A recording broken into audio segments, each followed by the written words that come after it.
அர்ஜுன் ரெண்டு விதமா யோசிச்சிருக்கான்னு முதல் அட்டம்ப்ட்ல ஏமாந்துட்டான், ரெண்டாவது அட்டம்ப்ட்ல விக்டரை தூக்கணும்னு முடிவு பண்ணி தூக்கியிருக்கான்.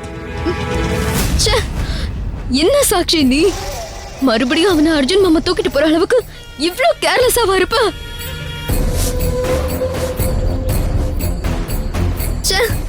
எல்லா பிரச்சனையும் முடிஞ்சிருச்சுன்னு நான் எவ்வளவு சந்தோஷமா இருந்தேன்.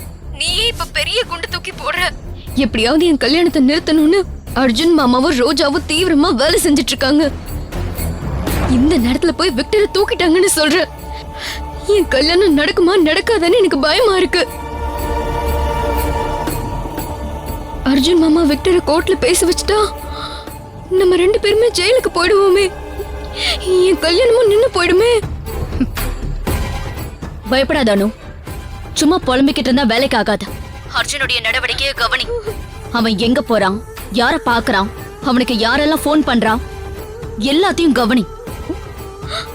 எப்படியாவது அர்ஜுன் விக்டர் வச்சிருக்கிற இடத்த கண்டுபிடிக்கணும். அது முதல்ல செய். அடுத்த தடவை விக்டரை பார்த்தா அடுத்த நிமிஷமே நான் அவனை ஷூட் பண்ணிடுவேன்.